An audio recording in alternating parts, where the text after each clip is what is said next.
Do do do do do do. Yo, listen up. Here's the story about a little guy that lives in a blue world. And all day and all night and everything he sees is just blue. Like him, inside and outside. Blue his house with a blue little window and a blue Corvette. And everything he sees is blue for him and himself. And God. Nobody to listen to. I'm blue, dabu dee dabu die, abu dee dabu die, abu dee dabu die, abu dee dabu die, abu blue abu die, abu dee abu die, abu dee abu die.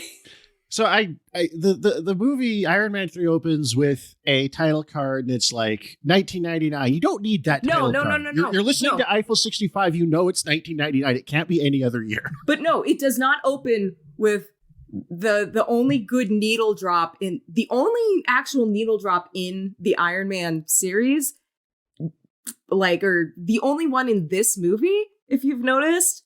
And it's the best one. It is the only one. It's the best one. No, but this movie opens with Tony Stark narrating in media res. Oh, and he right. says that thing. A creative man once said, "We create our own demons," which feels like his equivalent to the Michael Scott, "You take 100% of the shots you don't take." Magic Johnson, Michael Scott, or whoever, Michael Jordan said that. Wayne Gretzky. Wayne Gretzky. I'm not a sports person. Miguel, I remember cut to me saying Wayne Gretzky. When I was in grade 9 or something, one of the classrooms just had all these inspirational quotes students had printed out and pasted to the wall, like the kind you see on pictures of sunrises now. And one of them was up there, and I always remembered staring at it and just thinking, God, that's stupid. For hours and hours of my life. So it's burned in there.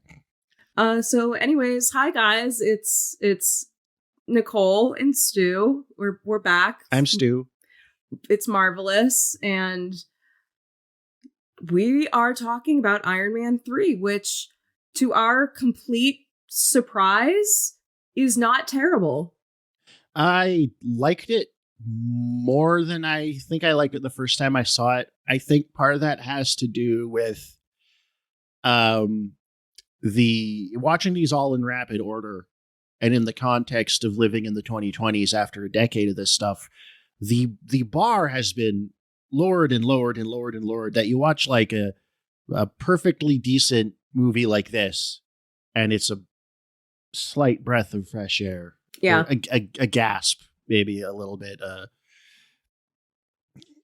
which isn't really to knock but I mean, this is probably one of the last ones we're going to get before they really kind of get the assembly line running. Oh, baby. The next one is Thor: The Dark World.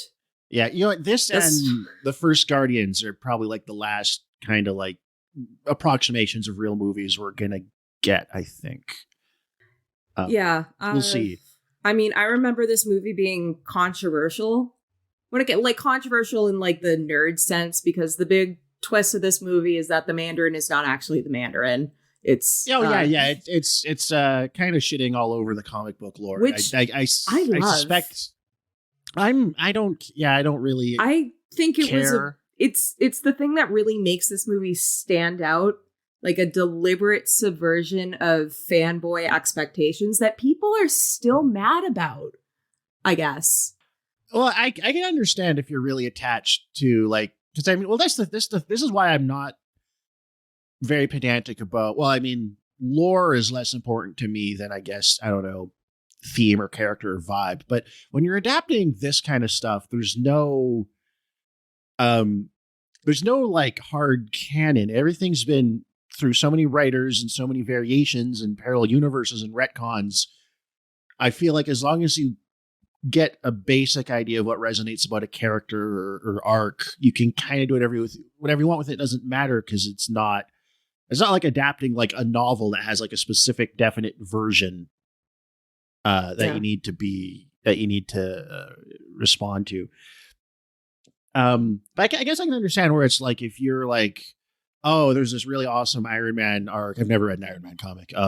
Where the Mandarin does this or that, and I was hoping to see that in a movie, and I didn't. I could see that being kind of disappointing. But yeah, but I think that the twist of this movie is A, what makes it stand out, and B, it just feels kind of rare now, especially with the Marvel movies we get today, that are, again, just so formulaic. And this one has, like, Shane Black has a lot more fun with Iron Man as a concept, that I really wish he would have just been the director of all these movies and not Jon Favreau.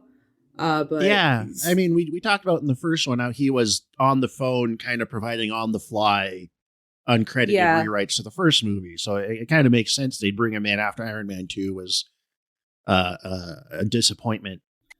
Well, for anyone who either has not seen Iron Man 3, hasn't watched it in a while, or which I imagine just flat out doesn't give a fuck, which don't blame you. It's a stupid Iron Man movie, but anyways, so imagine a man and imagine iron. Yeah, that's kind of what happens. I'm back again with providing a little summary, so hit it, Miguel. Iron Man is back. Tony Stark, genius, billionaire, playboy, philanthropist, and likely Epstein associate, returns for the third and final Iron Man movie, unless you count Age of Ultron, Captain America Civil War, Spider-Man Homecoming, Infinity War, or Endgame, all of which are pretty much Iron Man movies except in name. Jon Favreau was too dedicated to making Chef to do anything but be in a coma for most of the runtime, so he passed the reins off to Lethal Weapon director Shane Black, also known for his... No, he directed it. Sorry. Did he? Yes. Oh. I just always heard the stories about how it was like the highest like amount anyone ever got paid to sell a screenplay. Sorry, cut that out. I'm stupid and wrong. I apologize. Miguel, leave that in, but put it like...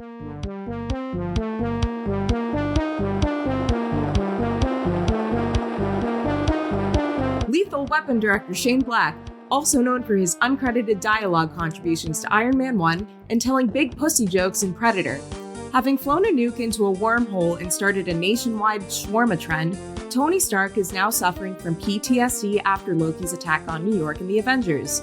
Instead of going to fucking therapy, Tony channels his issues into making more flying robot suits while his kind of girlfriend, Pepper Potts, girl bosses Stark Industries now that he's an emotionally unavailable superhero 24/7. In true Tony Stark fashion, when a series of explosive terrorist attacks perpetrated by a guy who goes by the Mandarin harshes America's vibes, rather than minding his own goddamn business, Tony investigates and discovers a conspiracy tied to his own past, the US government, and a plot twist nerds are still angry about nearly 10 years later. Meanwhile, a no longer physically disabled man who Tony blew off at a Y2K party to go fuck Rebecca Hall offers Stark Industries another chance to invest in a totally ethical bioengineering startup called AIM. Nope, not instant messaging, but instant limb regrowth and rejuvenation for willing military guinea pigs. In addition to Ben Kingsley as the Mandarin and Guy Pearce as Aldrich Killian, new faces to Iron Man's cast include the GOAT Miguel Ferrer as Vice President, one of the annoying kids from Jurassic World playing a marginally less annoying kid, Dev from Bill and Ted as the President, and special cameo appearances by Bill Maher and the ShamWow guy 4 years after he got away with beating a sex worker. Shockingly, Iron Man 3 isn't terrible. Third time's the charm, I guess? So, yeah, Iron Man 3, not bad. It's a shame that his arc just didn't end here. That's the thing. Like you get a solid conclusion for Tony Stark, but then because they need him for all these other movies, and because Robert Downey Jr. Is the top, the face billing of the franchise, they kind of just gotta kind of unspool him, and that's the problem with this mega franchise thing is, and I mean this is a problem that bleeds into the comics too, is you can't give a character a nice arc. You can't have a story with a beginning and an ending because everybody's marketable. Everybody needs to keep coming back. Everybody needs to be in all these different things and contradict themselves. Like, because I see people online like, oh, this, like we saw this the TikTok clip, the guy pontificating about making art house dramas that are just set in the MCU. So it's like, oh, you can have Mulholland Drive, but just Iron Man's flying around in the background. Awesome. That really just it made me feel bloodlust, like watching that. Because the implication as he's talking is like, well, this is if Marvel's crowding out other culture and other types of movies, we just make these types of movies in the MCU, and you're like, that's your solution. Not the whole, oh, maybe one company owning like half of all culture is bad. Of course, that's that guy's solution. He's sitting in front of wallpaper that is nothing but nerd posters, like probably just breathes in his own fart fumes all day. Okay, so you say that, but I'm looking at your webcam feed and you're sitting in front of a wall that's nothing but nerd posters. It's just no, excuse me, they are nerd Evangelion posters. Big difference. I mean, it's just a different. It is a superior tier of nerddom, but it is still nerd poster. Okay, well, we're not here to call the be accusatory towards each other. We're both filthy, degenerate otakus. I couldn't capacity. It was too funny not to point out. I'm sorry, but you're right. Like it is. But this is one of those things. Like, I don't know. I wish I could find like a sociologist or a psychologist or something, and like figure out what it is that makes people want to live in this universe that is so hollow. Like, there's so little here to grab onto, really. And it's so like, that's the thing. So it's like you're a super fan and you watch all of these movies. Like a TV show, and you get invested in all these characters, but like the obvious contradictions, the state of stasis that drives everything, because no one can really change too much because we need to keep them around for more movies. How does that not take you out of it? Like, I get like the casual audience going movie that's like, oh, a Marvel movie, those are always fun enough. You go, you watch them, you have fun, you leave, you go watch the next one. Those people I understand completely. But the super fans I don't get. With the super fans, part of it is that megaverse appeal, like all the time that they have invested in watching these movies, consuming the narratives, forming some sort of emotional attachment to these characters. That is the foundation they are building upon. And these movies are, as hollow as the worst of them are, they are specifically designed to appeal to those senses, like on a very surface, shallow level. Like, they're manufactured to be that way. That it is part of those check building boxes a cult, like I guess. But it's also, I think, just the Marvel rubric, how it works, like the fast, quippy dialogue, the down to earth sort of realism, but not, too realism that it's like brutal or, Nolan-esque and oppressive. There's still a bit of humor, which is really where the divide between Marvel and DCU rears its head, and why I think DCU faltered a lot where Marvel took off.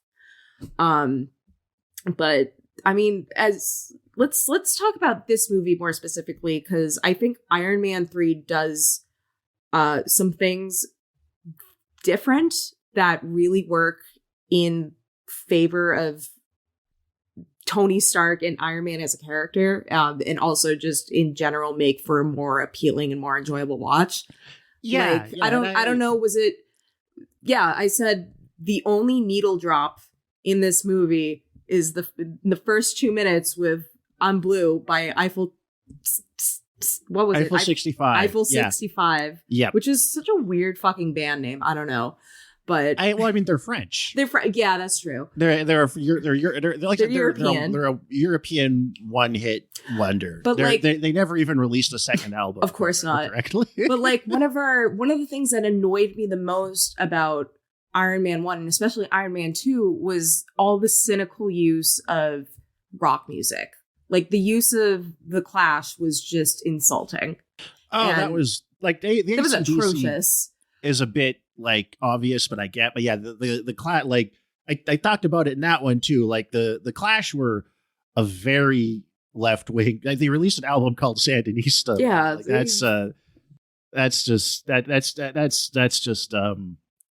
disrespectful. Yeah, so that's this. It's a great way to start a movie. And I don't know, not everyone's going to agree with that statement, but you and me being like 90s kids, we have a just natural affinity towards Blue. That if you were a certain age, yeah, like it's just like I was saying, like that, it's a stupid song. It's objectively shitty, but it's an earworm, and it was for that 1 year. For that 1 year, 1999, it was everywhere. And it slaps. And it will, if you're a certain age, it will take you right back to being 6, 7, 8, 9, 10 years old, playing Tomb Raider or GoldenEye, going to those soda pop and chips birthday parties and being jealous of the kid that had the 2-foot tall Megazord. That's what that song represents to us. So you hear it and it's just an instant kick of dopamine. Well, and the thing I like that Shane Black opens in 1999 because we get to see, that's another thing that I criticize about the first Iron Man, especially, is like we don't get to see enough of Tony Stark being a dickhead. No, for how much the arcs hinge on him being a shitty person, they downplay it way too much. And in this movie, like that opening scene is him being a dickhead at this Y2K party. Yeah. And like he's also, even throughout the movie, he's like a dick to this kid, which is great. Like it has a lot more fun with Tony Stark as, it finds a better balance of Tony Stark as like a character you can care about and a protagonist, and also like a shitty guy. It has a lot more smarm. It does it. Where it does it better. He's watchable, but you're like, oh, he's also a prick, and I get why people would. I do, because so he later in the movie, he kind of, his suit's all fucked up. His house has been blown up. He crash lands in Tennessee, and he meets a little kid in a disused shop where he's hanging out and fixing his suit, and they have that. And normally, like those kind of interactions, like, oh, the superhero or the hero and the kid tag along, are really grating. And this one handles it surprisingly well, because he's like the kid is a little bit genuinely annoying in like a deliberate way. Yeah. And Tony is like kind of a dick to him and annoyed by him. He drives off. He drives off without him. He's like, yeah. So it manages to be like, not to diffuse how cloying those types of stories and relationships are, without while still hitting all the same beats. Like the kid is like constantly provoking because he's having panic attacks because he just confronted because he's a small bean. Yeah. And the kid is like constantly asking him about what happened in the Avengers and provoking his panic attack. Well, no, there's the kid that he says, "I loved you" in Christmas Story, to which I thought was funny. That was funny too. Sorry. With the glasses. Shane sounds Black like it was a good writer for Tony Stark. I have to say, I like his version. Might have been much Robert better. Downey Jr. improv too. That was probably also like, again, it's that, but it's hard to tell charm. if it's one or the other. Yeah. But yeah, and then the little Christmas Story kid also, like, Tony imagines him saying like, "What happened in the wormhole?" in some like demon voice, which is fun. And I do like that they show he's parked the Iron Man suit in front of the bar like a car, which is little details like that in this movie. Oh yeah, it's just it's just when he has his first panic attack with Rhodey, it's just standing. The suit's just out there in the parking spot. I didn't think about that. Yeah, no, and again, to go back to that opening scene, and I'm gonna have to backtrack something I made a big deal about in episode 1, which was the role of Yinsen and how he's basically introduced, serves his purpose, and is just shot dead, and we never hear about him again. Well, Shane Black apparently decided to bring him back, but for all of like 30, not even 30 seconds, which I guess this Yinsen, I believe, alluded to him and Tony having met before, and this is probably the moment he was referencing, where Tony Stark just blew off a lot of people at this Y2K party. It was not a good night for him. He's just trying to get some hole. He was just trying to get into Rebecca Hall's hole, which she is very pretty, but he his need to smash really pissed off Guy Pearce. He put him he left him on red. He did, yeah. He's another scorned Lobi turns to evil. It's even worse because, and this is like, again, this encapsulates why I like this version of Tony Stark, in that it embraces more of his asshole and dickishness without trying to soften it. Like, Tony Stark blew off a physically disabled man. like it makes it so much worse in that light, like, just in context. So I don't know, like the stuff like that is really nice, and just how unapologetically dickish it allows Tony to be in that capacity. Of course, like, he's not, we joke about him being an Epstein associate. Marvel was never going to take it that far, of course, but no. But this is I think this is definitely my favorite iteration of the Iron Man character, or by favorite, I mean the best version in this endless stream of manufactured content films. Well, that's the thing. Like, if it was just self-contained, or if it was just like the Avengers was kind of a one-off, and these were otherwise self-contained stories, and it was just like Iron Man, the Avengers, Iron Man 3, and done, it would work pretty decently. And like, in general, like, if this was like the baseline of quality, and you had like actual, the writers and directors had like creative autonomy with the characters, and you only got these movies like once or twice a year, and they, you can have like, I don't know, a crossover here and there, or this character shows up there, but like not like you have to, like, not like a TV, not just like a big TV show.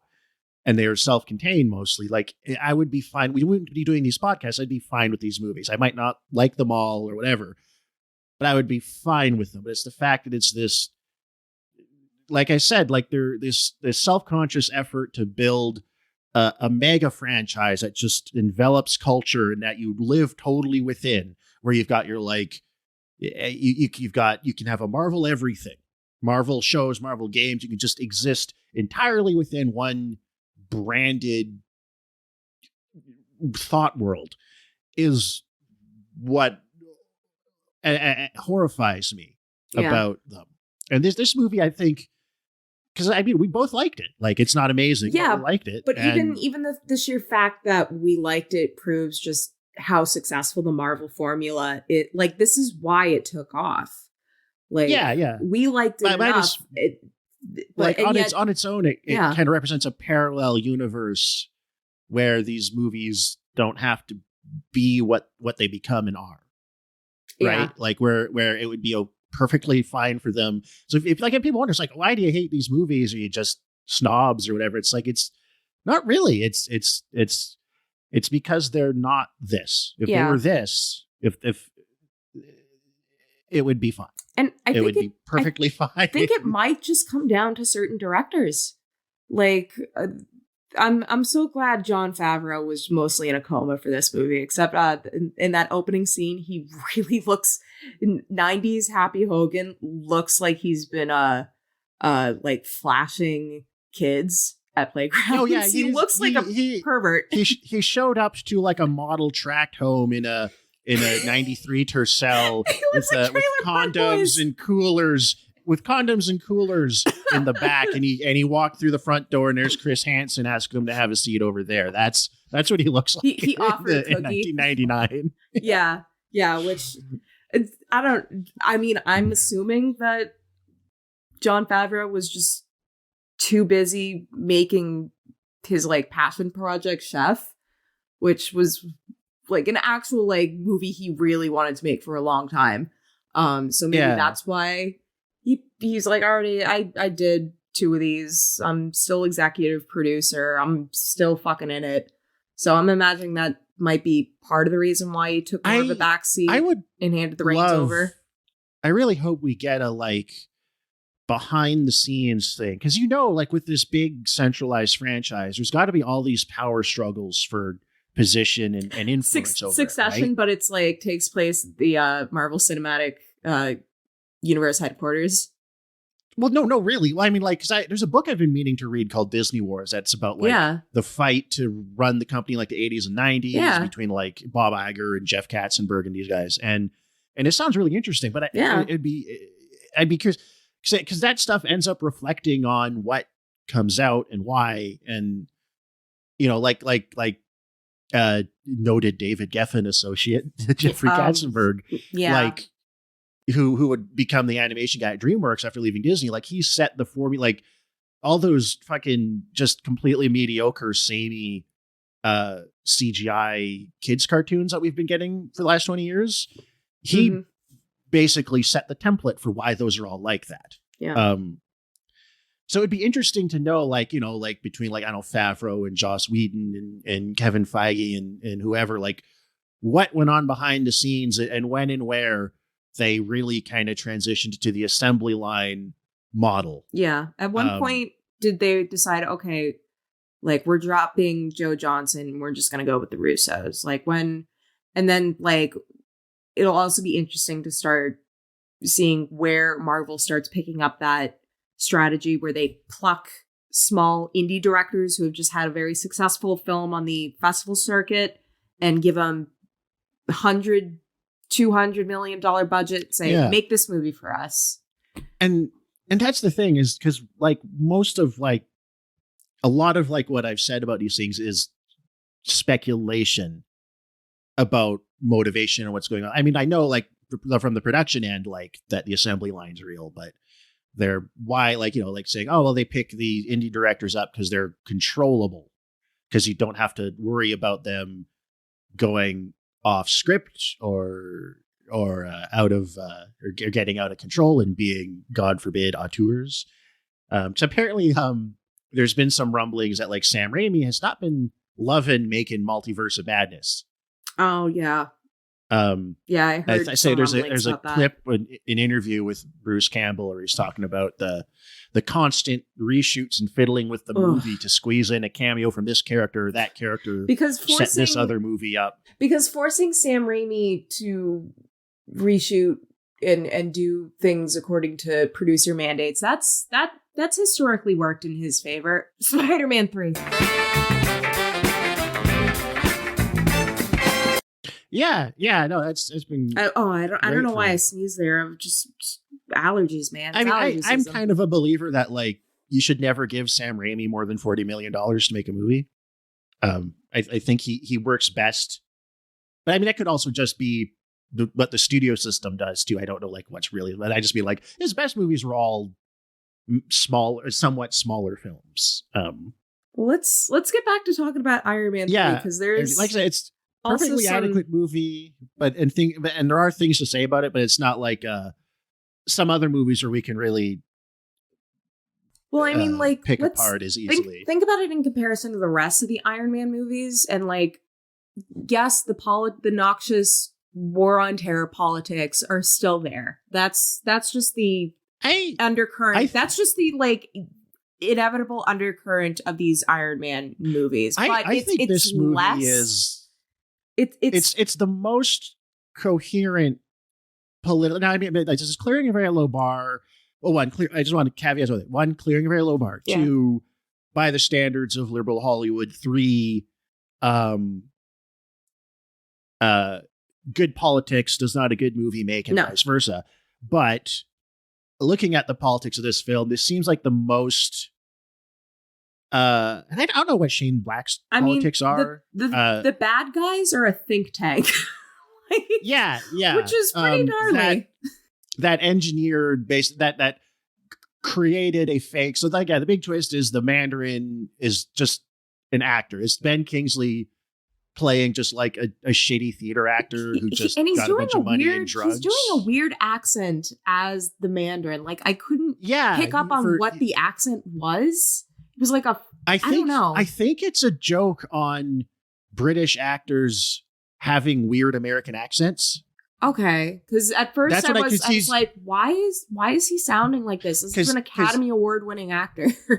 Yeah, when he's talking as the Mandarin, he has a weird, sounds wrong accent. They talk about him when Tony Stark's doing his kind of detective thing on the internet. He's like,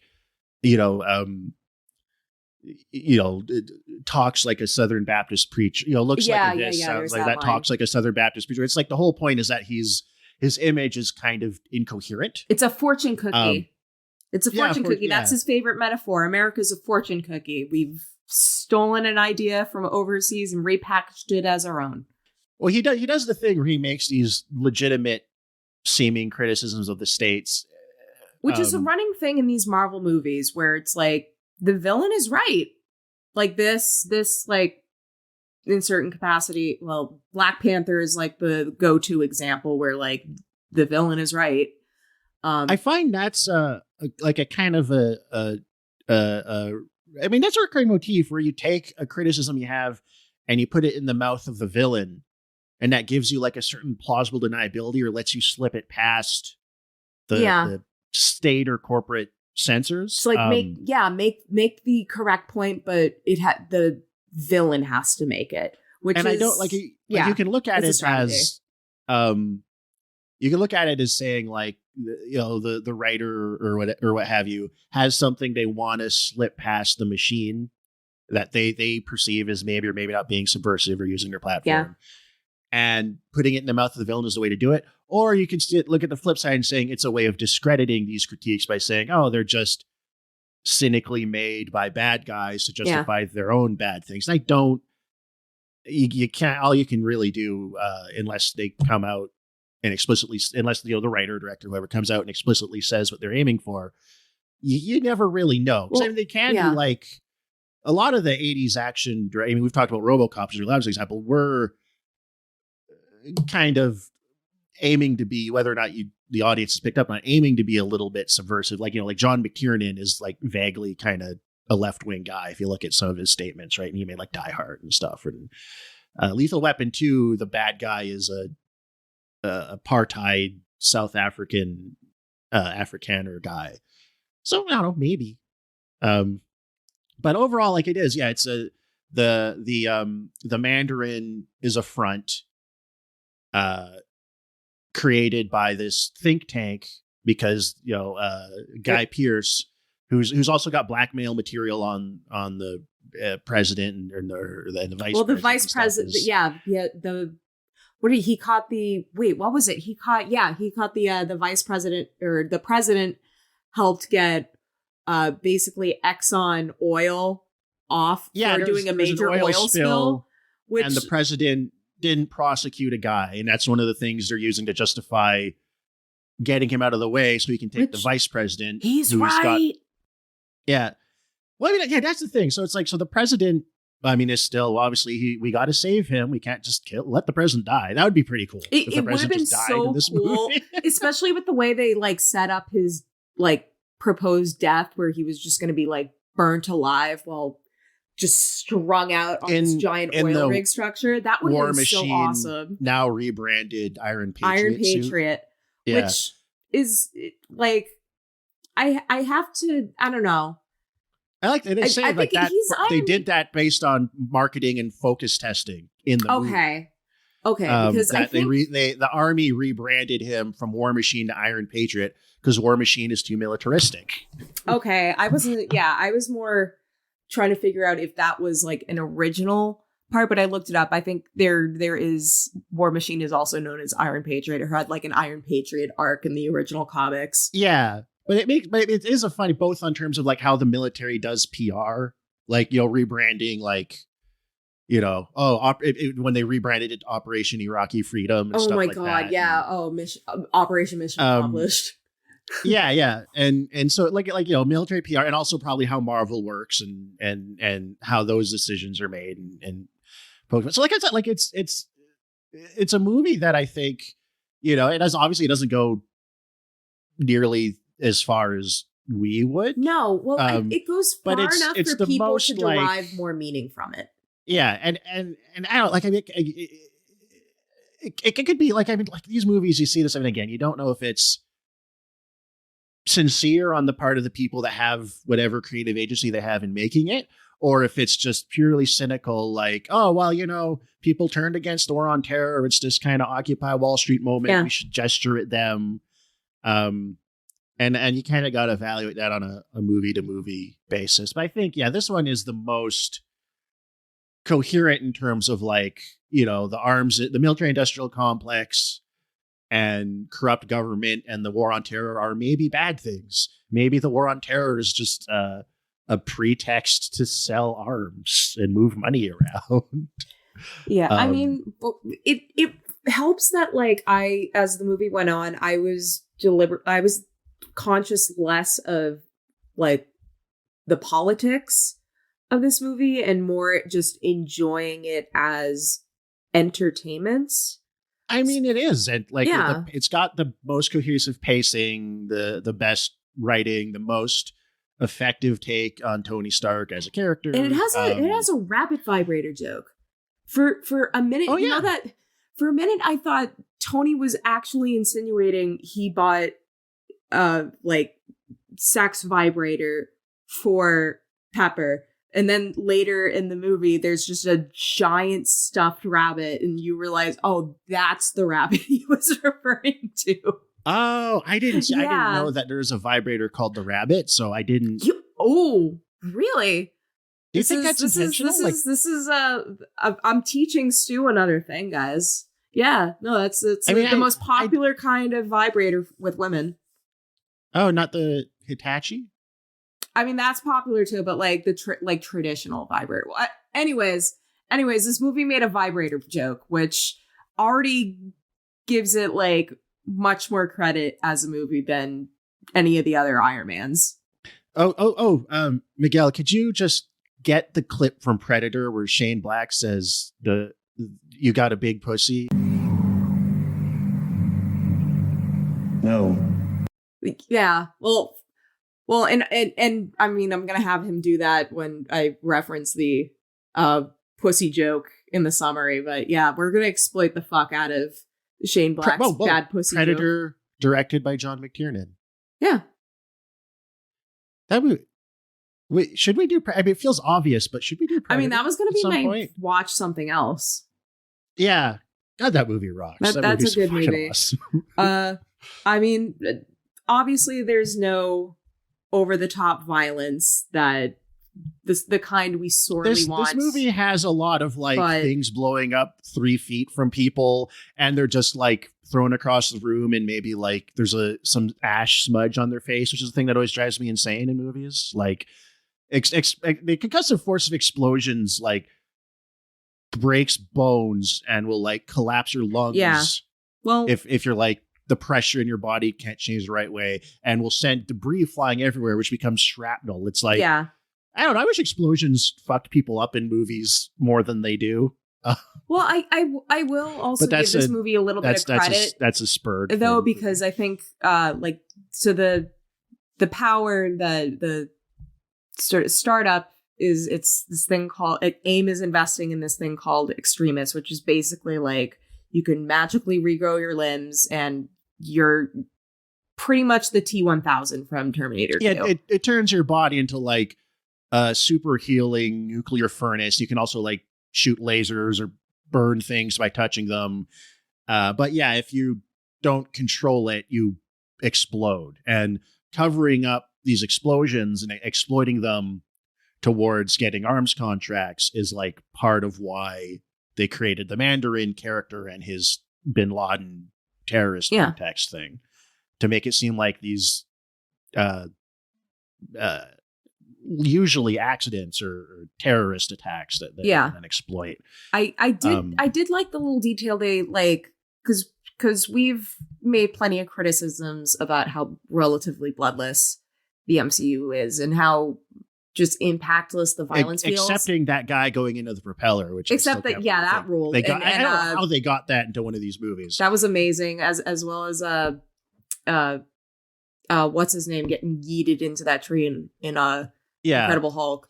But I will say, even though it's like there's hardly any blood in this movie, the sheer idea of like they show what happens when an explosion happens in such a close proximity and people are there, that their outlines are just forever burned into the wall, which I thought was cool. But that is a direct reference to Nagasaki and Hiroshima. That is something that happened when the bombs went off. Yes. People's kind of shadows were burned into walls, which is haunting imagery, and especially for a Marvel movie. Yeah, it's very again like these indirect echoes of atomic warfare, right? And that kind of original point of arms research or military driven scientific research creating like something that never should have been brought into existence, that kind of Promethean terror. Well, yeah, that's a big part of this movie that too. runs through all the stuff back to its origins, right? Like it was all kind of radiation was the original cause of like every superpower in the early Marvel stuff, and that becomes like a big point of this movie. I think it's like they reference the Nazi rocketeer Werner von Braun about how he initially just really wanted to invent space travel and ended up inventing rockets for the Nazis. Yeah, he wanted to do the science so badly he would do it for anybody who paid for whatever reason. Yeah, and Rebecca Hall says at one point, I wrote this down, see, we all begin wide-eyed, pure science, and then the ego steps in, the obsession, which the unsaid thing there is, it's also money. But like the point is this, I think much more directly than either the first two Iron Man movies, is really probing at like how powerful or how science can be corrupted and idealism can go awry. Like the idealism of an Iron Man figure, of this giant, all this billionaire who's able to privatize world peace, something that sounds nice and good and cool in concept, in reality would beget great violence and destruction. And this is it touches more upon that than any of the other Iron Man that's also movies. like Tony's arc in this is he's coping with his anxiety and sense of powerlessness in the face of what happened in the Avengers, which is like something that just this type of movie in general almost never does, which is like even hint at there being psychological ramifications to suddenly being like, oh, there's gods and aliens and all this shit. Which I do kind of appreciate, even if it's, it's like relatively modest in how it does it. And his solution to that is to just turn towards obsessively building new and better Iron Man suits at the expense of his relationship and everything else in life, and avoiding his problems. And There's that whole thing like he's got the remote suit that like flies on him in pieces, and he's like facing the mask of the suit, and it flies on him, and he has to catch it, and then the suit's broken and disembodied from him, and him and the kid are talking about it like the suit is Iron Man and he's Tony Stark, and then at the end he blows up all the suits and is like, well, okay, I'm gonna. But remember what his what's the last thing Tony says in this movie? Say the line, Tony. I am Iron Man. Yeah. I mean, there's like this like bifurcation personality. It's kind of a safety blanket. Him, it's none of it's like crazy, especially Iron deep Man or is anything. Tony Stark's security blanket. That's actually, it is. I don't know. That That's is a kind cute of what way they're to doing put it. in part. It's the thing when he has his panic attack in the bar, what does he do? He jumps in the suit where he feels safe. Yeah, he jumps in the suit. And powerful and in control. And what does this movie do is it takes him out of the suit for a lot of it, and he's got to like MacGyver together weapons, which was the most exciting action in the movie. Yeah, there's in the middle part when he doesn't have the suit and he's trying to has to just be good chunk of this movie is just Tony Stark not in the Iron Man suit. Like, there's, compared to the other movies, there's much less Iron Man action, like Iron Man himself. Like blowing up shit. It's Tony has to MacGyver shit together. It's the best action in the movie. Anyway, at the end of the movie, his suits he's got all of his automated suits flying around. He keeps jumping into one.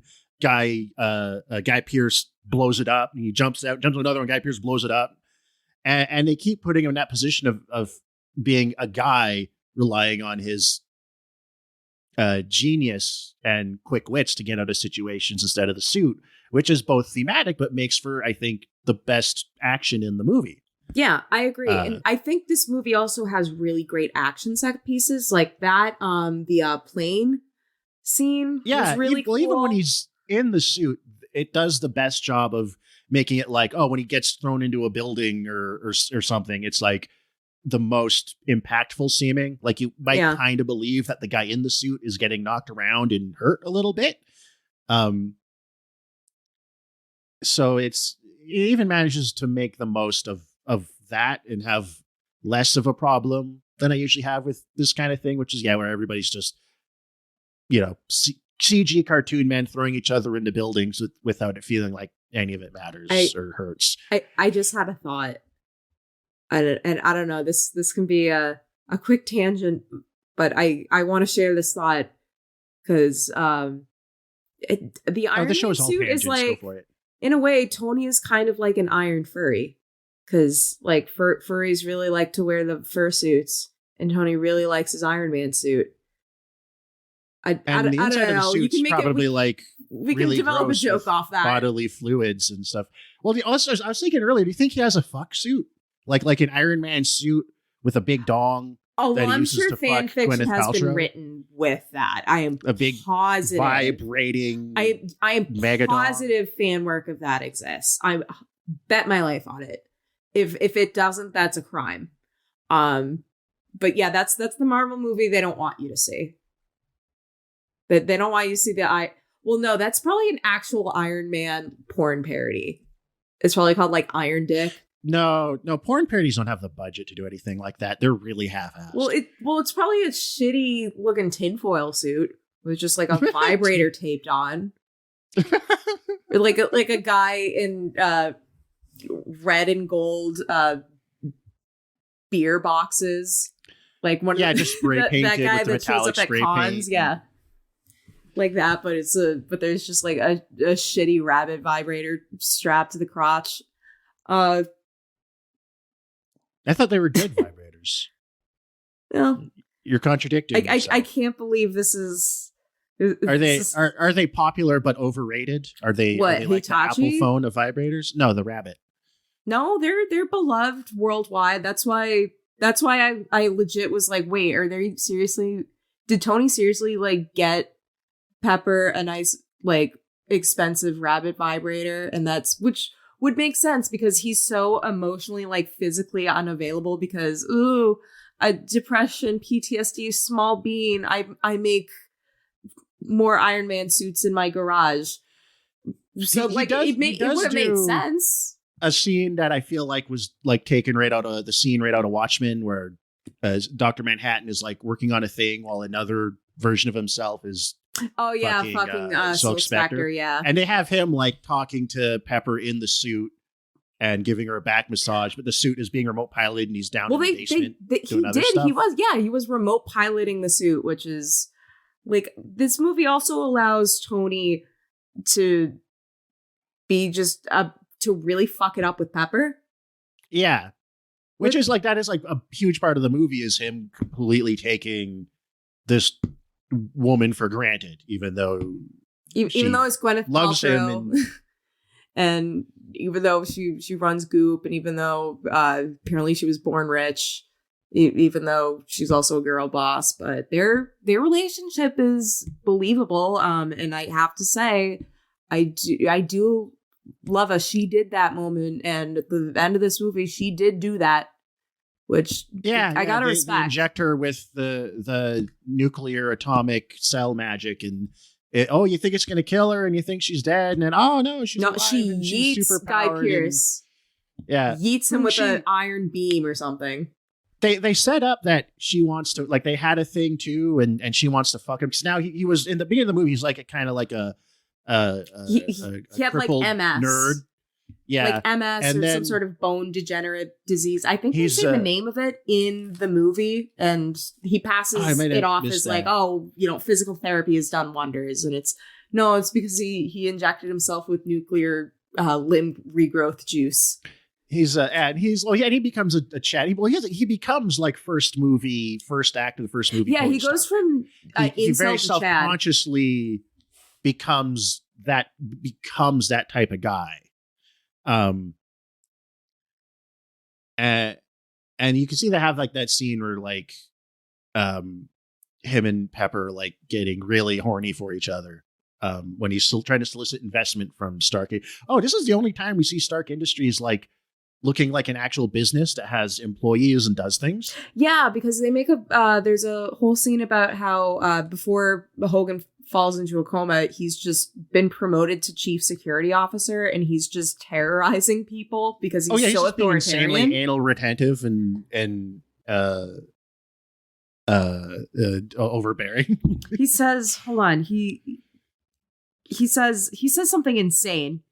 He says at one point, I had to write this down as well, because he's speaking about wanting to replace the entire janitorial staff with robots. Yeah. He says, what I'm saying is that the human element of human resources is our biggest point of vulnerability, which I wrote, what the fuck? But what's fucked up even more is Pepper agrees. Well, I think she more agrees just in a way of like, like, oh, your 5-year-old nephew is talking to you about dino trucks, and you got to be like, oh, that sounds really cool. She's got to talk him down. Or else he's specifically talks about how safety Tony's violation. had these like crazy futuristic robots in his basement, so they can justify him building all his own suits at home by just giving him an automatic factory. And it's like, why aren't these doing janitorial work or something? He mentions, which is kind of like pointing out like, oh yeah, there's all this sci-fi technology in this world, but none of it seems to impact the actual state of the world ever. They gesture at it sometimes with like, oh, arc reactor, the Tesseract could solve the energy crisis, but then it never does. It never matters. This one we just does because like the vice president gets arrested, and but like this, you never like after years and years of these movies in this rich, dynamic, immersive universe. No, I know what you mean. The world is always just outside the superhero stuff. It's always just the world. Cities get blown up. Yeah. And nothing really changes. There's all this sci-fi technology. Nothing really changes. People are still worried about global warming when they bother to gesture at it. People are still puttering around in Toyota Corollas that don't fly or that are still on internal combustion engines. It is like a complete part of it is, I think it's like, well, we can't let the world get too different from the real world. Yeah. But it's also just like lazy and a failure of imagination, and nobody wants to they don't see a need to go there, so nobody wants to go through the effort of going there, even though it would actually, if you're going to bother having a cinematic universe, seeing where it diverges from the real world might make it more interesting. Yeah. Well, also, I think it also helps that S.H.I.E.L.D. is relatively absent from this movie. They're totally absent. They're from like this totally movie. absent, which is that's the equivalent of Tony like, mentions hacking their database along the FBI and CIA. That's about it. yeah, well, which puts S.H.I.E.L.D. on the same level as like the FBI and CIA, which answers a burning question we both had about what S.H.I.E.L.D. is and what it functions as in this universe. And the answer is they're the feds. But yeah, I think like them being completely absent really works too, because like S.H.I.E.L.D. is one of those things that you have to have in your Marvel movie because it is that superstructure that ties everything together. This works much more as a standalone movie. It has elements that feel more like a standalone. Yeah, and I think that's by design. Yeah. Well, again, it's very much like trying to course correct from Iron Man 2, which is this movie that kind of just flails around and doesn't really go anywhere and doesn't really, it brings up like Tony's alcoholism and whatever, and then it just sort of falls away. God, yeah, that movie sucked. that movie, and that movie had Elon Musk in it. And this movie already improves because the slapjaw guy shows up for like 0.2 seconds. Oh yeah, every time, and I feel like when you know the twist, the Mandarin's like scary broadcasts are like funny. Like I think they're meant to be funny. They're meant to be funny. It's all fake. Well, because there's one thing. It's like a commercial, and I don't know. This might be a real commercial. It's for like Sweet Lou's strength training program. I don't know. I know. I mean, you mentioned the slap chop guy. That's reappears. It's just a snippet of. It's a snippet of it, and one of those comes up. I rewound like multiple times because it appears so fast. It's almost like a subliminal message where I was like, what the fuck was that? So I rewound it and I'm like, is that the fucking, and indeed it was. I paused it and I brought my roommate Fallon into the room. I'm like, I need to show you something.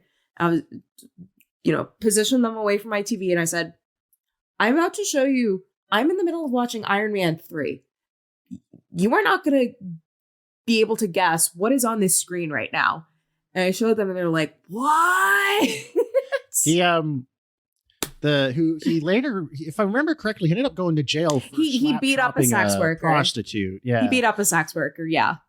Yeah. Vince Offer. He's also hails from Israel. Yeah, I just saw that. That was a weird era of like celebrity as seen on TV guys. Remember Billy Mays? Billy Mays. Of course I remember Billy Mays. One time mayor of Quickville, Virginia. Oh yeah, that's right. This does not even deserve a captain's log introduction. We can't let an episode go by without trying to make at least one Chris Chan reference, this is now like the second time I've talked about Chris Chan today. But yeah, can you imagine the like media circus? Because they talk about the media circus that follows like Tony's Malibu abode gets blowed up and he's presumed dead for maybe like 48 hours. And I'm just trying to imagine what the like news cycle that day was like, how everyone on Twitter was probably popping off, what sort of things they were playing on TV, like in memory of Tony Stark. That would have been an interesting day to have been on social media. I probably like if I mean the news cycle was longer back then. It would ye old 2013. It is almost 10 years ago now, which is weird to think about. It would have been like almost the whole time. It would have been all that was on 2013. Yeah, it would have been like all that was on cable news until he showed back up. It had just been alternating between Tony Stark missing and the Mandarin and him.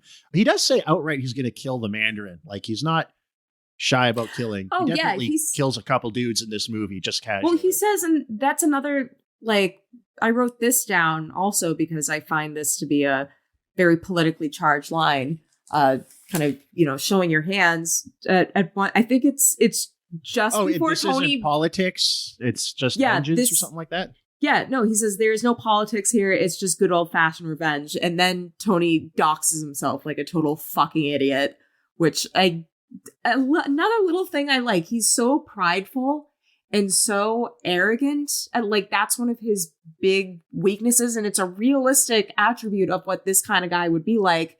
And he's so boastful that he has the confidence to literally just dox himself and think he's going to be fine. And nope, your whole house and your Teslas get blowed up. So consequences. This movie allows there to be consequences to Tony's prickishness. I live at 14 Branchland Court, Ruckersville, Virginia. Come fight me. I want everything about my house off the internet. It's like, you're being awfully quiet. What are you looking at?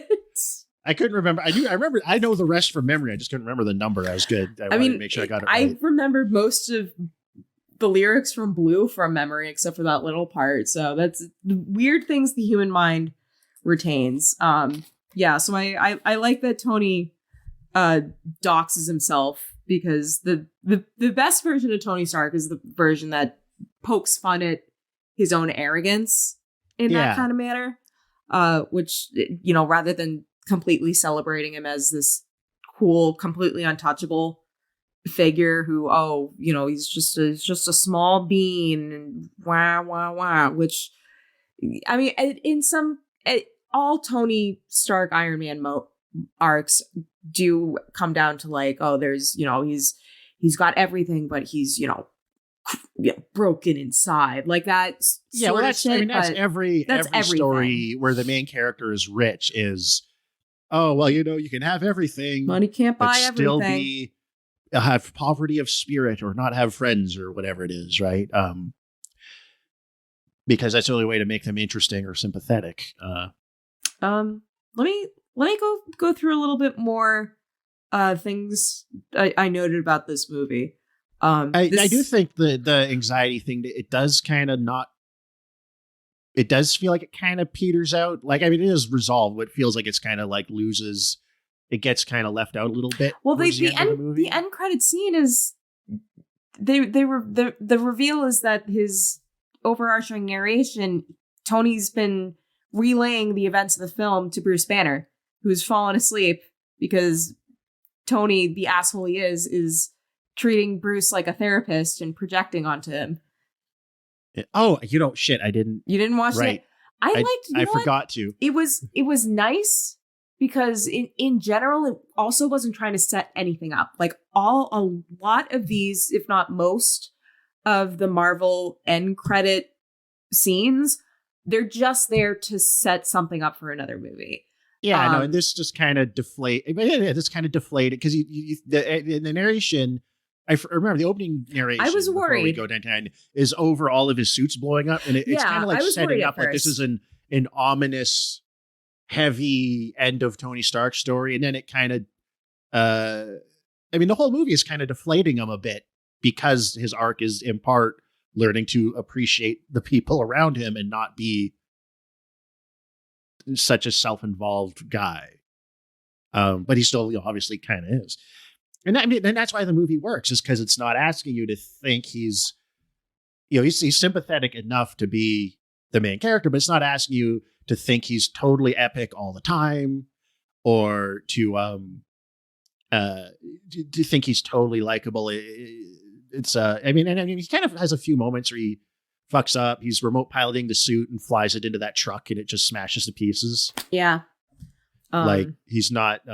Actually, that new Batman has that too, where he's like doing the paragliding thing off a building and then fucking hits an overpass and just okay. So did you watch the Batman before or after Iron Man 3? Because you watched him like back to back. I watched him back to back. Yeah. So I saw a review on Letterboxd that because I didn't really care about that movie until just one of my Twitter friends wrote about it on Letterboxd and I was like, okay, all right, enough people have said enough things that made me kind of curious about it. And I thought within the confines of now what I'm it gonna is have to and watch it. what we can within the confines of what it is and where expectations are at in the present moment. I thought it was pretty good. Yeah, clearly I'm gonna have to watch this on now. that grading on that curve. I thought it was pretty good. I mean, I assume we'll talk about it when we get to it on the show, and that'll be good to have distance from it. I might feel differently outside the immediate context of it. Yeah. But, I think, it's a solid 4-star movie, in so much as ratings are kind of bullshit. A solid 4-star out of 5. And I would say, as far as Batman movies go, where I'm at now, I would say it's maybe roughly in the same ballpark as Batman Returns. I mean, now I want to watch it, if only for like a thirst watch, because I think Robert Pattinson and Zoe Kravitz are very beautiful people. Like, Robert Pattinson fits into that category of men who look like they're sick and dying that I really like. He really looks like Robert Smith in this movie. Which, when you know what? Hell in the yeah. suit. I like a sickly emo looking guy. Let's fucking go. It's a good way to do Bruce Wayne, I think, as this guy's like, yeah, he's up all night, every night, sleeps all day, looks like kind of like shit in a way that is probably hot. Probably stinks. If you're, probably does. And Zoe Kravitz seems to be channeling like as much Eartha Kitt energy as she can. I'm fucking here for that. I love me some Eartha Kitt. Even though they're really, I think they're leaning more into like the bank robber aspect, or the robbery aspect of Catwoman, less so than like, the Michelle Pfeiffer camp aspect, which Catwoman is all, brief tangent, but Catwoman is always like the best part of Batman, at least to me. I like Catwoman. I've been rewatching Batman the animated series here and there, which is just like one of those things, like, you like to revisit those things that you haven't seen in like 25 years, and it's just kind of like see what it's like as an adult and refresh those like old, that feeling when you watch something you haven't seen since you're a kid that you barely remember, and all those old, it's like, oh, I remember this. Yeah. And I was thinking as I watched it, like, why haven't we gotten really anything like with Catwoman, or Catwoman, like kind of like, like chaotic, neutral. It starred Halle Berry, and it was terrible. Well, I was gonna say anything good. Like, yeah, like Catwoman is arguably a better character to hang this kind of thing off of, because you can sort of, she's not a rich lady either. Yeah, so you don't have that to go all different baggage. Directions with it. Well, the Batman, the new Batman movie, also, like, coming off the Joker, it also does a lot of gesturing at kind of like class warfare stuff. Okay. Like Catwoman outright says, like, I think I'm kind of okay with what the Riddler's doing. These people deserve it. And there's kind of like Batman, like, I don't think all of this beating up criminals seems to actually be accomplishing anything. I mean, it's still kind of gestural. Yeah. It's still trapped in the thing, or has to come around and say Batman is basically good, and we do need him to beat up guys to have a movie. But it's also like, it's not relying on Batman being a paragon of anything. He's just like, watching it, it's like, oh, Batman is a fucked up guy who fights crime because he's fucked up. You don't have to take him at face value as like a moral paragon, like basically sympathetic, but not so it works better that way. Like, you can kind of just let it roll. So I don't know. Yeah, I mean, I don't want to give it too much credit, and I don't want to give this movie too much credit either. Like, I'm grading on a to get back. I'm grading on a curve. For both of these, but on that curve, I like this movie, and I like that new Batman. Speaking of terrorism, because whenever we talk about these movies, we're always gonna have. I just realized we're like 9/11 is forever. Terrorism and just the war on terror is just intrinsic. I did not say that word correctly, but it's innate in the fabric of these movies. And they're like, there's one scene that like is so obvious in like in like what it's depicting. It almost felt like it bordered on like a Verhoeven moment to me. It's when like Rhodey in full Iron Patriot gear, he like busts into Pakistan, and he finds like not terrorists hiding in a cave, but just these poor women trying to read and go to school. And it's just in the back of my mind, I'm thinking like, oh, we just fucking do that every day. And there's another scene, where he busts in on just a bunch of guys in turbans. And it's because he's Rhodey and he's, as a character, basically a decent guy. He doesn't immediately murk all of them without thinking, but he is armed to the teeth in a robot suit, just busting down in a Captain America doors skin based on bullshit intelligence. Yeah, in an American flag, just harassing people on the other side of the world for no reason. Yeah, he's just terrorizing and threatening them people with guns.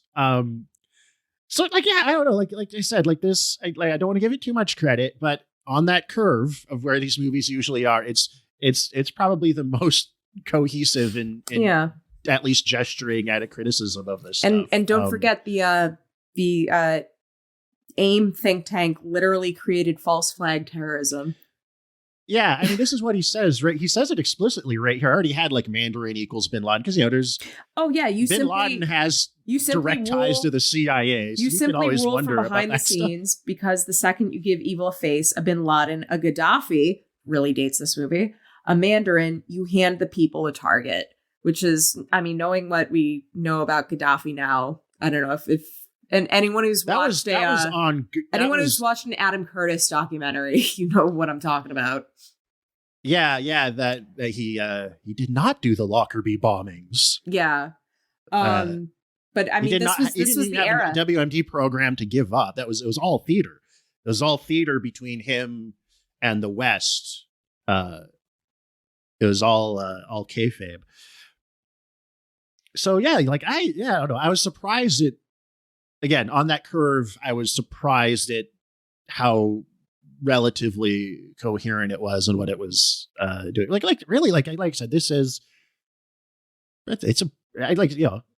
a pretty decent movie. Like I said, in that parallel universe where this was the baseline and we only got one like every couple years, I would be totally fine with Marvel movies. Yeah, and it. Yeah, this is. Oh, also the more prominent Sun Oracle product placement. Oh, where was that? I didn't even notice that. It was like right heavy in frame. I forget where, but it was like Tony's lab or yeah. It was like really prominent in frame. Okay, but that's like really that kind of product placement is really funny to me because it's like the guy. No one sitting at home is going to go buy Sun Oracle fucking server racks or anything. Like this is all commercial industrial grade. There was stuff. Money involved, probably. Yeah. Oh, for sure. But I mean, it's just funny to buy product placement for stuff that's not consumer oriented. Yeah. Right? Yeah. Not like Superman being thrown into a Coca-Cola stand. Yeah, like Coca-Cola makes sense. Audi, it makes sense. Tesla, Sun Oracle, car. yeah, Sun Oracle, like, and like honestly, even like Lockheed Martin and stuff, like whether or not the Air Force buys the F-35 is like not related to public sentiment. It'll, yeah. I also noticed they stole. There's Killian walking out of the fire at the end there very much feels like the shot near the end of the original Terminator. When the truck explodes. The whole Extremis plot line feels very like T-1000 to me. Like they basically are T-1000s. Like they I guess I didn't think about that, but to an extent, yeah, they are. Terminator 2 which, is you know what? I think we can. This funny how like the better of these movies, we're already kind of out of things to say about it. Yeah, I mean it's not like it's not because we don't have too much to criticize. It's not like really politically provocative or profound. It's just coherent and competent and entertaining enough. It's a solid movie, and all the pieces work and the characters make sense, and the politics are more coherent and a little bit better than they usually are. This is the algorithm working efficiently. Well, I don't know if it's or just the algorithm or if formula, it's the Marvel Shane Black. formula working.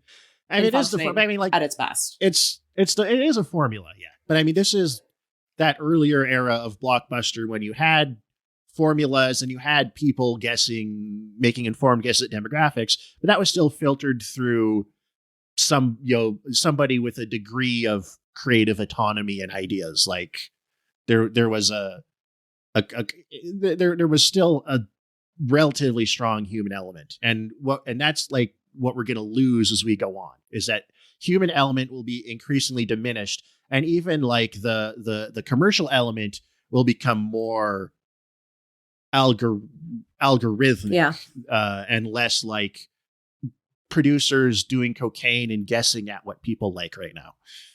Yeah, which would sometimes still give you interesting results by comparison. Like the fucking Super Mario Brothers movie. That movie was executive produced by cocaine. That movie is, it's that's the kind of movie like you don't get anymore, which is like, baffling, a big weird budget fiasco. Yeah, everything's like when big budget movies now are rarely really bad.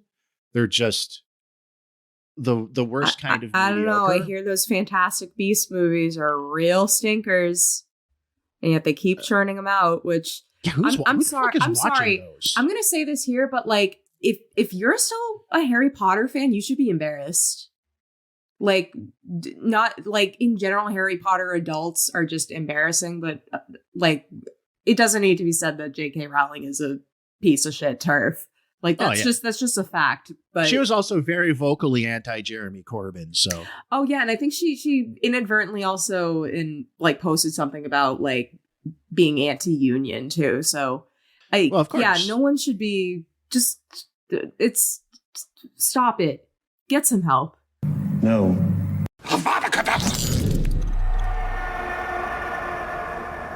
Please and thank you.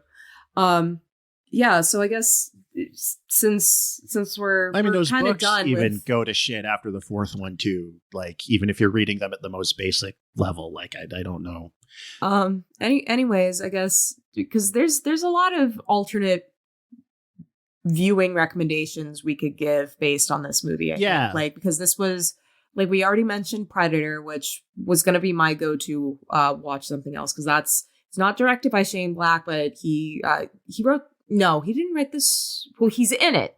And he gets murked by the Predator for making bad pussy jokes. The other day, I was going down to my girlfriend. I said to her, "Jeez, you got a big pussy. Jeez, you got a big pussy." She said, "Why did you say that twice?" And I said, "I didn't." See, it's because of the echo. Yeah, so Predator is like a classic action movie. If you haven't seen Predator, it's one of those crucial 80s, like Die Hard, like obviously Alien and Aliens. It's like a pinnacle of pop culture, especially, the 80s. It's the mega action. I think it's a bit sly too. Like I think it's because Predator is a bit subversive because it's the first act is like Commando or something like that. Like Arnold and all these muscle men are in the jungle kicking ass. And then it flips the script and makes them the victims of something even more big and muscular and badass than they are. It takes the protagonists of an 80s action movie and makes them the victims in a slasher movie. And that's why Predator holds up, is that genius combination. And the same way like Terminator takes the architecture of a slasher movie and turns it to an action movie. Yeah, that's the beauty of like both like Predator and Terminator. And I guess I don't know, I think I've probably already recommended Terminator 2, but if not, I'm going to also recommend Terminator 2 just based on the fact that the extremist technology is just lifted from the T-1000. Terminator 2 is when like genre movies and action movies started getting like insane triple-digit $1 million budgets. Oh, that was cinema at its peak, in my opinion. Like, Terminator 2 rules, but it also kind of set the stage for a lot of what would become terrible about blockbusters. The same way like Resident Evil 4 rules, and it wasn't like, ruined horror games. It wasn't matched until Fury Road, in my opinion. But yeah, Terminator 2 What about was The Matrix? Different kind of action movie. I will give the edge to Fury Road, because I think that The Matrix, I love The Matrix, but aspects of it feel still pretty dated. True, yeah, but I just mean like if as a high watermark in action movie. Oh yeah, in like big as a blockbuster action movies between Terminator 2 and Fury Road. Absolutely. Like, Terminator 2 really kind of like redefines the action movie for the 90s. Oh, it was the definitive The one. Matrix redefines the action movie for the 2000s. Yeah, I think that's a so they kind of perfect make assessment. Bookends. Well, Terminator 2 is just a perfect. It's perfect. Action It was. movie. Well, it's one of those movies it I sets watched the a lot. stage for the next decade of movies while being a culmination of the decade of movies that came before it. I think my dad had me and my sister. I was way too young when I watched it. I must have been maybe like 7 or 8. Maybe like my sister must have been like 5 or something. And my dad was just letting us watch Terminator 2. I'm pretty sure the first time I saw that movie, I was literally a baby. Like, I don't remember ever having not seen it. I grew up with that movie. just you with a rattle and like a high chair just sat in front of the TV. And it's not Sesame Street. You're just watching Terminator 2. No, literally. I'm not even kidding. I mean, that movie came out in theaters the summer after I was born. It would have come out in home video when I was probably about a year old. Like one of my very earliest memories is watching it. Not kidding. Like, that's amazing. One of my earliest accessible memories is of Terminator 2. As opposed to me, of the nuclear wasteland and the Terminator stepping on the skull and crushing it, and the like fried tricycle with the little spinning wheel. That's been seared into my memory my entire like comprehending life. Yeah. Like I said, I also grew up with Total Recall. My parents didn't censor my media intake. Well, you had a blessed childhood then, but as opposed to me, who only watched Predator for the first time like 2 years ago. My job was working at the library when I was a grad student. So during like summer break, I was working, and I would just take some of the, like a DVD from the DVD collection, put it on while I did like spreadsheet work. And so that's how I watched Predator. And I mean, it's the high tier of 80s action movies. And just outrageously hyper, like, I think comedically, deliberately, like insanely hyper masculine. Like, it's got the meme, who are the R meme in it. Yeah. That's where that comes from, guys. If you didn't know the meme of the 2 Jack guys holding hands, that's from this movie. That's from here. That's their origin. And you know what? Since you brought up the Batman and Robert Pattinson, my other recommendation is going to be David Cronenberg's Cosmopolis. Because that's David Cronenberg has a new movie that's coming out this year, Crimes of the Future. Which are you as hyped for that as I am? Because I'm real fucking hyped. I didn't even know about it. I haven't actually seen. Have you seen the trailer? Oh, it's so cool. Eastern Promises is like the only David Cronenberg movie I've seen from this century. Oh no, the trailer! I've been meaning to watch. I've been meaning to watch Cosmopolis and stuff for Cosmopolis. A while. I was very scared at the beginning because there is some really fucking bad rear projection photography at the very beginning. I was really scared. I was like, oh, that looks terrible. And then Robert Pattinson gets a prostate exam. Hell yeah. Oh my God. I thought he lost me. I am sorry, David Cronenberg, that I ever doubted you. That happened. But yeah, Cosmopolis is, Robert Pattinson plays like a tech billionaire who's just riding around New York in his fancy, super technological limousine, trying to get a goddamn haircut across town while there are riots going on in the street. There's a funeral being held for a major rapper who just keeled over and died and didn't get shot, which would have been politically convenient because Robert Pattinson's company owns that record label. It's a nice examination of how pervasive capitalism is, and it also throws in enough weird Cronenberg shit. It's the appropriate level of horny for when you go into a David Cronenberg movie. And I wouldn't be surprised if Robert Pattinson probably got offered the Bruce Wayne role based on Cosmopolis. Like it would make sense to me. Maybe, yeah. You're making me way more interested in seeing it now because I never knew much about it. After it came out, I didn't hear much about it, but now, like, it sounds like it's kind of like almost like it is. Is it more on the dark comedy side to an extent? No, there was like, so the new movie Crimes of the Future that's coming out, like, this is being marketed as this big return to body horror, which Cronenberg hasn't done like an outright body horror movie since the 90s, really. Existence, I guess. Yeah, right. But there are elements, like, there's some really grotesque violence that happens in Cosmopolis. Like, that's on par with, like, oh, yep, that's a Cronenberg bit of violence. Like, so it's one of those movies you can't define it. It's not a horror movie, and it's not like a body horror movie, but it pulls elements, and like I guess you could classify it as a drama thriller, although it's much slower paced than a thriller would allow you to think. But it's one of those movies where it's like the genre is kind of nebulous. It's a Cronenberg movie. Movie, but the body horror element is more of like a metaphorical role in this movie, I think. But there is your nice sweet spot for Cronenberg violence, which happens. And did I mention that Robert Pattinson gets a prostate exam in the movie? You're just thrilled by the idea of putting something on his body. Well, it just happens. It just happens. He has like a doctor he has on call, and because he's a rich narcissist, he has to have a doctor's examination every day to make sure no one's trying to poison him or something.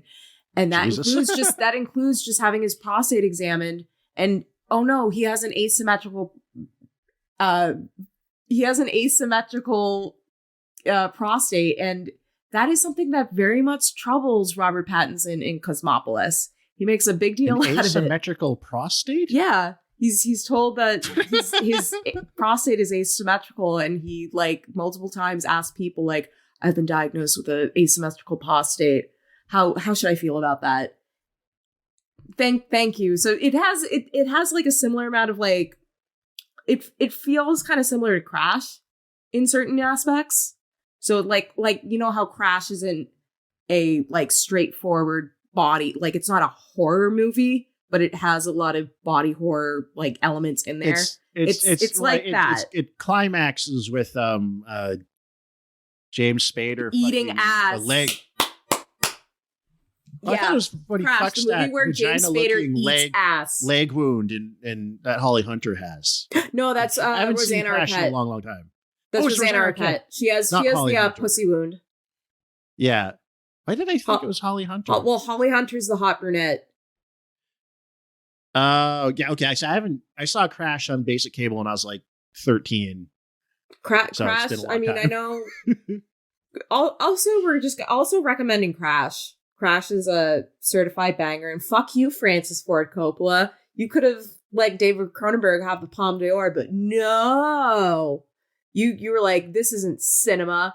This is cinema. May I present you Jack, starring Robin Williams? And that was that fucking movie. Jesus Christ.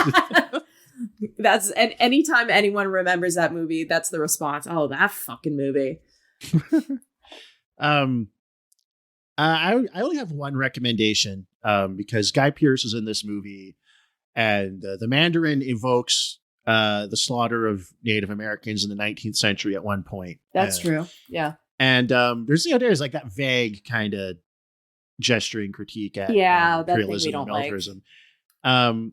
So I want to recommend a movie starring Guy Pearce and noted pedophile Jeffrey Jones and Neil McDonough and others.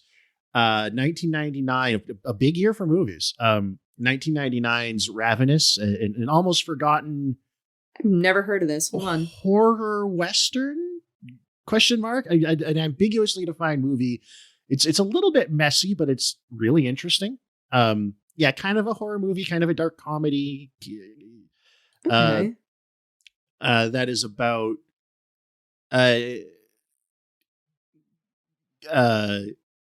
guys in a very remote U.S. outpost in the mountain passes heading towards California. Oh, David Arquette's in it. Speaking of the Arquettes. Oh yeah, David Arquette's in it. Yeah.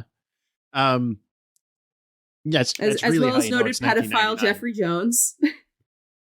Yeah, I don't really know how to describe the movie without spoiling it. Well, Letterboxd categorizes it as a Western horror adventure. Yes and no. And it similar films: Bone Tomahawk, Hannibal. What the fuck is this movie? Dog Soldiers. What the fuck? Oh, I've seen that. What the? Okay, but okay. I don't know. Look at the. Yeah, I've seen that. I'm showing Stu a picture of the header image for Dog Soldiers on Letterboxd, and it's a bunch of people pointing guns at this giant hulking werewolf monster, and it's kind of insane looking, and I'm kind of it's a British movie from the 2004, I think. Okay. Yeah, it's like a bunch of British paratroopers do a training mission in Scotland where it's like relatively remote. Nothing in the UK is really remote, but no, they're all inbred. And it just becomes like a siege movie where it's just like commandos, SAS guys fighting werewolves. I haven't seen it since I was a teenager. I remember it being pretty decent. Damn, well, you know what's not going to be decent? When we have to, our next movie, we have to fucking watch Thor 2: The Dark World. Well, I mean, it might be easier to talk about because we'll be able to pick it apart more. I don't know. I'll just recount like the fact that I went on an unsuccessful date and saw it, and I remember nothing about the movie except that Chris Evans has a cameo. That's if I get that's all I'm probably going to end up talking about. I'm like, well, anyways, at least this movie has Chris Evans, which we've determined that is my biggest weakness. Chris Evans is my critical weakness when it comes to these being movies. An unsuccessful date. I'm guessing Chris Evans also had a cameo in your imagination that night. Funny guy. Yeah, so that's next episode is probably going to be fun to listen to, but it's not going to be fun to prepare for. Guys, no, probably not. This movie's going to be stinky. This will be the first one of these movies that I just have never seen. You're not missing anything.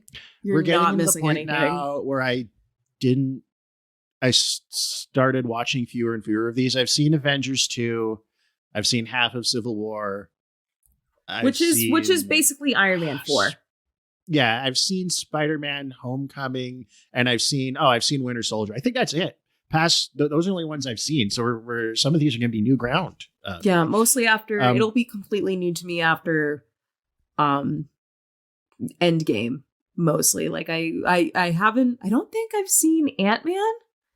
Actually, I've seen Ant-Man too. That's probably the last one I saw. Yeah. But yeah, we're fucking. Please pray for us going into Thor 2: The Dark World. We're going into a dark world. You can't make the joke that the movie made your ass Thor. You can't do that again. Well, I'm just saying we're going into a dark world of bad movies. That's the dark. Yeah. The dark world of IPs. The dark. Also, we'll be. Well, I'll save it, but because that movie's directed by Alan Taylor, the guy, the Sopranos guy, who did Many Saints. So yeah, this guy does not have a good track record. Anyways, but yeah, watch. I feel like I can't do a good job selling it because it's a hard movie to describe without just getting into the plot and just spoiling it. But yeah, check out Ravenous. It's overlooked. It's different. I think you'll find it interesting. All right. Well, next time we're going to be talking about fucking Thor again. So, and as of right now, I put out a poll of what we should call our fans, and as of right now, it looks like we're going to be referring to our listeners as my ego boosters, which is an option I just threw in there as a complete joke, and that's the most popular. You know, the joke option's always going to win. I know. You can't put in a joke option if you actually want useful results. I thought Super Simps was going to get it. Which that was something that came to me in the shower. So I thought, obviously, the shower thought's going to win. So no, we're our fans are now officially known as Nicole's ego boosters. Yes, I like. So thank you, all of our nebs, for listening. Our neblings. Oh, and you should share the news that you got. Plug. Yeah. Yes. One of my short stories will be published in the web magazine Fugitives and Futurists at the end of May. And another of my short stories was published in Punk Noir on April 5th. May or may not be a link in the episode description if I remember to put it in there, but you can find it on my Twitter and so forth. Yeah, and me, by this point, I've probably a couple more reviews hopefully have come out from me on the Arts Fuse. Probably I have I've contributed a little retrospective on Pink Flamingos to celebrate its 50th anniversary, so be on the lookout for that. So please give us a like, follow, comment, subscribe, what the fuck ever.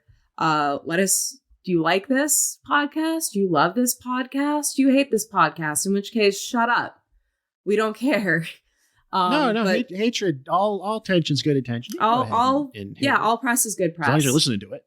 But yeah, if anyone listening, if you have a Twitter, if you could just do us a solid follow. Do our job for us. At marvelousdeath account, and just RT retweet everything that account posts. Yeah. I don't know. Self-promotion's hard. It kind of like... Be my ego boosters. Y'all are my ego boosters. Do it. I was just saying, like, you can tell, I think, from the orientation of the show, we don't love commercialism in media. I don't like self-promotion. It feels icky. But it does. But I've noticed when I post about the podcast a couple times you lose a day, followers. the numbers go up. But you lose followers on your account. Actually, not really. I joked about it. I thought you were for real. I joked about. I said I'm going to keep promoting the podcast until my listener count equals my follower count on Twitter. It's going to take a while. And then I said because the follower count will have fallen that low.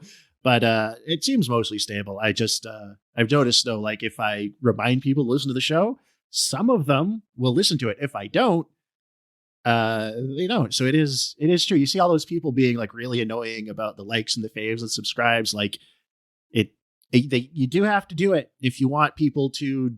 Yeah, I got to get inventive with my strategy. Listen to the things you. Make. I think I'm gonna just start taking like thirst trap pictures with like a photoshopped like sign that says "Listen to Marvelous," like hiding certain like it looks so it kind of gives like the safe for work porn kind of vibe, but it's everything. Yeah. Like, to see the uncensored image. Listen to Marvelous. Become a subscriber. There we go. That'll be the $10 a month Patreon premium is Nicole nudes. Yeah. You're not going to get them. Sorry, guys. No. All right. You might get mine. That'll be at a discount. Yeah. That'll be the punishment. If you unsubscribe, I'll send you my. Yeah, there we go. All right. I really got to pee. So we're gonna say goodnight. We're gonna say goodnight here, and thank you, everybody. Thank you, guys. For listening. We'll see you again with Thor. Thor to my ass. The something or other. The dark snart. Bye. Bye.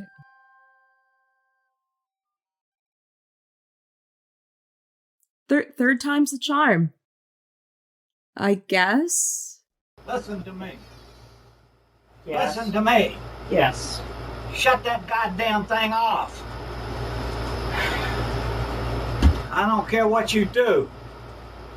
You get all that stuff off of there.